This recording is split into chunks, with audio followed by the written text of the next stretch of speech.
اگر کوئی عمرے کے لیے مکہ اور پھر مدینہ جائے تو کیا وہ قصر نماز ادا کرے گا؟ دیکھیں، قصر نماز کے لیے نا ایک چیز آپ اپنے ذہن میں رکھیں، 48 میل اگر آپ سفر کرتے ہیں تو آپ مسافر ہیں، ٹھیک ہے؟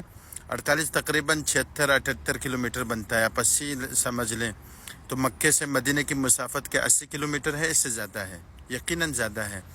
تو اگر آپ مدینہ کے رہنے والے مکے کے لیے سفر کر رہے ہیں اور تو آپ مسافر ہیں، بیچ میں نماز کا ٹائم آئے گا، آپ قصر کر سکتے ہیں، ٹھیک ہے؟ اگر مکے کے رہنے والے مدینہ کی طرف آ رہے ہیں تو تب بھی یہ 78-80 کلومیٹر سے زیادہ ہے تقریباً، تو تب بھی آپ قصر کر سکتے ہیں، ٹھیک ہے؟